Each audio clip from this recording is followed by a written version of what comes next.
What is good, people? Welcome back to another video on 8 Count. In today's video, I'm going to be discussing UFC 278. I'm going to be giving you my reactions to all the big fights which went down on Saturday night. I've already uploaded one video today. This is the second. If you want to go check out the first video, it was my reaction to AJ versus Usyk, which was probably the biggest fight of the weekend in terms of numbers, but the performance on this UFC 278 card definitely stole the headlines at the end of the night. As always, guys, if you do enjoy the video, please leave a like and subscribe to the channel so you don't miss any of the upcoming content. It is greatly appreciated on my end. As is a comment in the comment section down below. Please let me know your biggest takeaways. I'd love to see what you guys are kind of thinking about this UFC 278 card. What a crazy end to it. And I just want to jump straight into things because it was a crazy night of fights towards the end of the card. And, you know, we'll kick off with Kamaru Usman versus Leon Rocky Edwards. I was on a night out before, so I was a bit hungover the next day. But I was talking to some guy in the smoking area, and I was kind of like, yo, because we were talking about the AJ fight, and we kind of started to stumble upon the UFC, and he was talking about Kamaru Usman versus Leon Edwards, and it was kind of similar sort of thoughts to my prediction of the fight. I was like, you know, your head tells you that in all likelihood, Usman's probably going to get a decision victory. I had this gut feeling, and this guy was telling me the same thing. So it's kind of interesting. You know, maybe it was British bias, but there was something which made me think that Edwards could get it done. And somehow he managed it because he started off really good in the first round. You know, Kamaru was kind of struggling a little bit with the range at times, and you know, Edwards was landing some nice kicks, and Kamaru was, you know, able to manage. Well, he managed to get into the distance and, you know, create some clinch scenarios. You know, Edwards was showing some really impressive takedown defense and also get ups from the bottom. They found themselves in some sort of a clinch position, and Edwards was able to get a trip and become the first man to take down Kamaru Usman inside the UFC octagon. After that, his top pressure was really impressive, in my opinion. I think he showed in previous fights that his ground game has, you know, really improved, and he spoke about it multiple times in interviews how he focuses so much on the ground game, and it was really impressive. He was able to find his way to the back with an absolutely beautiful back take, but he wasn't able to find a rear naked choke by the end of it. But I think everyone's sort of opinion was, wow, this could be it. But then after that, his kind of performance slipped away, went really downhill in terms of his sort of, I guess you could say, standards. You know, he wasn't living up to what he has shown in the past. Kamaru Usman was able to take the next 3 rounds fairly comfortably. I think in terms of the striking, he was able to land shots at times. I think a lot was kind of underestimated about some of the defense of Edwards. He was a bit I guess you could say passive at times in terms that he was kind of staying on the fence line and covering up. But I think a lot of the shots Usman were throwing were kind of getting blocked, and it was some decent defense from Edwards. But what didn't help him was the fact that he was so stationary. Usman was able to, you know, kind of chain his strikes into his wrestling, and he was able to find takedowns with relative ease. I think at one time he went for a fake, and it was like it went in slow motion, and Edwards just didn't do anything, and he just took the leg and took him down. And it was super impressive from Usman, showing why he was at the time the pound for pound number 1. Going into round 5, you could see the corner of Leon Rocky Edwards very frustrated with him in terms of, you know, you're not fighting like you've shown that you can in the fight, and you're kind of feeling sorry and down for yourself. You got to go out there and you got to take it away from him. And, you know, as the round was going on, it was looking less and less likely that Edwards would have any chance. You know, Dean Thomas talking on the UFC broadcast that, you know, he felt that Edwards was in a stage where getting to a decision was a mental victory for himself. And I didn't know what I thought about that. I guess you could say it made sense. And, you know, he's talking about the fact that Edwards was broken, and, you know, Edwards was starting to, you know, change the fight in a certain way. He was starting to back up Kamaru Usman, despite not throwing anything with, you know, that sort of power which kind of threatened the fight. He set up this beautiful head kick with just under a minute to go, where he threw the left down the middle, just to get Usman to slip off the counter line, and well, the punch off the to slip off the center line. Sorry, and he threw that left high kick behind it, and it landed clean, and it sent Kamaru Usman into the into the depths of hell, man. This guy was out cold on the floor. It was a huge shock. He looked like he was in sleep paralysis, and he was like awake, but he was just stuck to the ground like it was a magnet. And it was a scary knockout, and it was this overwhelming sort of feeling of just what the fuck just happened. It was absolutely insane. Leon Rocky Edwards becomes the second fighter out of the UK to win the a UFC championship, and it was a crazy night, and an emotional roller coaster as well in terms of his post-fight press conference.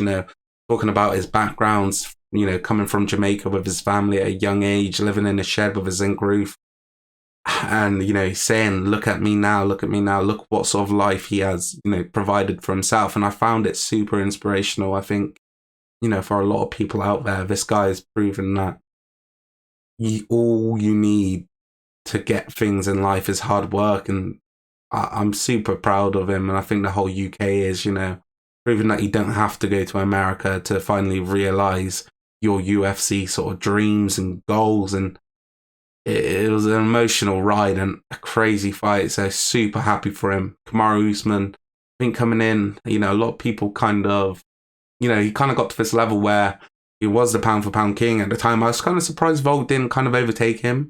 But Kamaru Usman, nevertheless, was putting on some dominating displays against some very, very top level fighters. I think a lot of people weren't too, I guess you could say, fond of his character. Me personally, I don't take too much notice of it, as even if it was like this sort of guy, I couldn't really be too asked to get behind him anyway. But in this fight, he had another title defense taken away from him. This was looking at the record basically, and have it snatched away from him like that is absolutely brutal. But I think that's the reason why we love MMA, because nothing is for certain. You could be the best fighter in the world going up against someone who you consider to be a relatively easy matchup, but you can never take anything for granted, because in the 4-ounce gloves, and when it's bone on bone, it doesn't take much to finish the fight. And for Kamaru Usman, Edwards was talking about the fact that you're getting a bit ahead of yourself. He's coming up in the Black Panther movie. Things was going brightly for him, but this was really putting back down to level 1, and he's gonna have to get back into the gym and find a way to win the rematch if they do make it. I was super impressed with the way Edwards was talking after the fight in press conferences. I think he did a great job of, showing what sort of guy he is. He's clearly a very intelligent fighter in terms of the fact he knows this fight game in and out. He's been doing it for so long. Talking about the way that Usman, his style is so boxing orientated, in terms of the way defensively he works, slipping and, leaning off to the side. And, that's why I think MMA is probably the toughest combat sport in the world, in terms of there is no necessarily right or wrong way, because you can do things 100% right in terms of one aspect of the sport, and it can be 100% wrong on the other way, in terms of in terms of boxing, that's good defense. In terms of kickboxing, it's fucking terrible. It was a crazy night, man. What a finish. I'm so proud and so happy for Leon Edwards, and I think the whole of the UK, well, especially the whole of the UK who are MMA fans, feel the same way.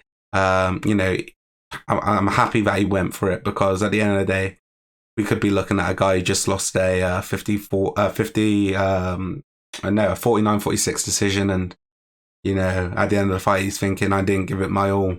And I think even at the end of this fight, he knows he didn't have a good performance, and he's going to have to turn things up in the rematch, because it's only going to get harder from him from here on out. In terms of if they did the rematch, I think a lot of people want to see it, because of the fact Usman was so dominant. I think he was 20-1, wasn't he? He had one defeat early on in his career by rear naked choke, as they mentioned on the broadcast. But for me, I'm down to see the rematch. I think it's certainly something which would be interesting. I'd love to see it go down in the UK if possible. Even if it's some sort of fight where they do it as a pay-per-view, but they do it similar to the Bisping versus Henderson one, where it's on early hours in the UK still. But it is, prime time for the US pay-per-view market. I think the reason having it in the UK would be so good is because now we've got another British champion, and have a British champion is so huge for MMA in general. I think MMA's definitely blown up out here since the time I started watching it back in like 2006, 2007-ish. And now it's on a completely different level, especially worldwide, but certainly over here in the UK. And having a champion is so important to your brand. I think it's similar in boxing, when we had AJ and Fury as the heavyweight champions, you could see the boom in boxing, and it was the same on the Olympic level when you've seen the likes of Amir Khan and AJ pick up gold medals in the past, and it really transcends the sort of the public and gets more people into the sport. And I think if Edwards can maintain, this title status and a defense against Kamaru Usman out here in the UK, would be absolutely massive. I'm sure he's going to want to do something in terms of Jamaica because that's his, his bloodline and that's where he's from. I'm very proud that someone like him is representing the UK, a great fighter and a great person. Kamaru Usman, I'm sure he's going to be back. So this is a hard one to get over. In terms of the rematch, if they do it straight away, I wonder how soon that's going to be. I wonder if they do say, we fancy Edwards to beat Masvidal. Let's do Masvidal versus Edwards out here in the UK, because that would be something which would sell loads. I don't think they'd want to chuck Hamzat in there, just because of the fact, it's a matchup where if you see what Usman did with his wrestling, you would say that Hamzat's probably going to have that advantage again in the wrestling department, and he's got a Quranic chin, which would make it super hard for Edwards. And I don't want to say in all likelihood, but there's a higher chance of Edwards losing to Hamzat than there is against Masvidal, and that would destroy the Usman rematch potentially. So I could see him maybe doing Masvidal, but not Hamzat. And I probably think they do wait it out and do the Usman rematch. We'll move on to the co-main event, which was another fight which just blew me away in terms of, you saw everything in terms of heart and, adversity. Luke Rockhold is defeated by Paulo Costa via unanimous decision. It was a really emotional one because I think Rockhold has kind of gone full circle in a lot of ways, He's gone from being super hated for his sort of arrogant charisma and kind of, he doesn't always seem like the sharpest sort of tool in the box. No, it's not even, that's a fucking wrong phrase. I don't even know what the phrase is. It's fucking wrong though. But, he doesn't always seem like the smartest guy in some of the things that he says. The rivalry was big with Bisping was big, and, I'm glad to see that they're over it now and, they can talk as friends because, I think that's nice to see in sports. But I think in terms of coming back in this fight, I felt like if he could get the win here, I thought it would be super hard because of the resistance and damage he took in previous fights. But if he could get the win, it could shoot him up the middleweight division. And in all honesty, you look at his skill set, he's someone that a prime Rockhold versus Adesanya right now would be a super interesting fight. In terms of the difficulties he could potentially give Adesanya, given the fact that he can mix his striking into his takedown game and, the fact that his top game is so impressive. In this fight, though, it didn't go his way and he's ended up retiring. It was an emotional one, but I'm glad, he's retired and, he's made a decent chunk of change in UFC and, I'm happy for him in that way. But in terms of the fight, a lot of things went against him. Paulo Costa was the one who actually got the early takedown, and I felt like the body work he did was super impressive and it played a huge factor. I wasn't sure if maybe Rockhold was maybe damaged to the body as well as a broken nose.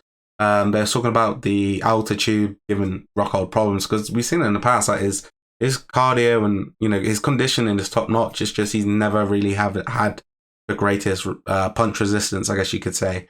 But he really faded really early as well.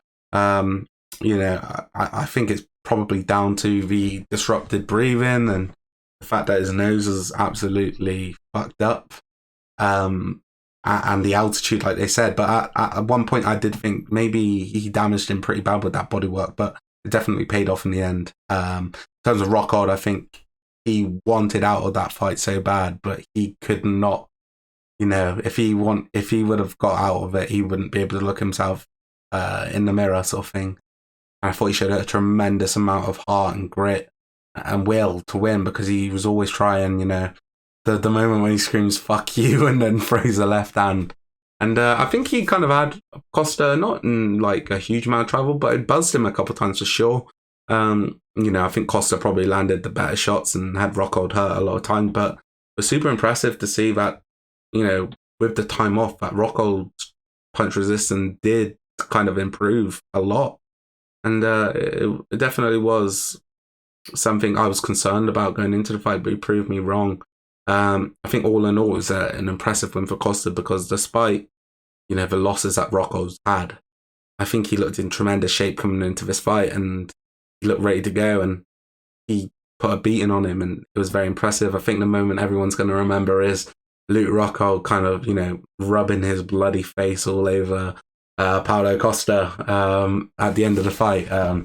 Definitely a legendary moment in MMA, like BJ Penn licking the blood off his gloves. And for me, I think I feel kind of lucky to have seen Rockhold in his prime, and it didn't last as long as it would have liked, as I would have liked to have seen, because we didn't get to see enough, in my opinion. I'm happy in the fact that there's been beaten though, because, you know, to have that British champion at the start was huge. But for me, you know, coming from Strikeforce into the UFC, he had some difficulties. I think, I can't remember who beat him. Was it Jacare or someone like that? I know he beat him in Strikeforce, but he had a loss early in his UFC career. But after that, the run he went on was magnificent. And, you know, it kind of ended with this fight against Chris Weidman, where he just destroyed him. And he had his problems with himself in that fight in terms of the staph injury. And, you know, he was a problem, man. He was a problem. He was a big middleweight who had thunderous kicking power, extreme athleticism, the dexterity in his legs, the way he was able to throw kicks. And when he got on top of you, his top pressure, his guillotines, he was nasty. It was a shame we never got to see him kind of return to the highs after the Bisping fight, because I think a fight between him and like a prime Luke Rockhold and, you know, that middleweight champion Robert Whittaker would have been super interesting. Obviously, he lost the fight to Yoel Romero, which kind of took that one away.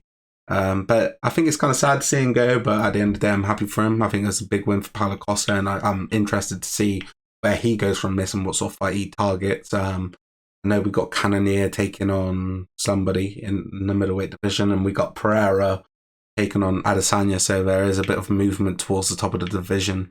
So yeah, I'm definitely interested to see how this one plays out, because I think, like you're kind of shown in the main event, that, you know, you can be on the top, but you know, the only way to go from the top is downwards. And, you know, eventually Adesanya is going to find his match, and someone's going to beat him, and it's going to be how he responds from that. So it's going to be an interesting one. We'll move on to Jose Aldo versus Merab Dvalishvili.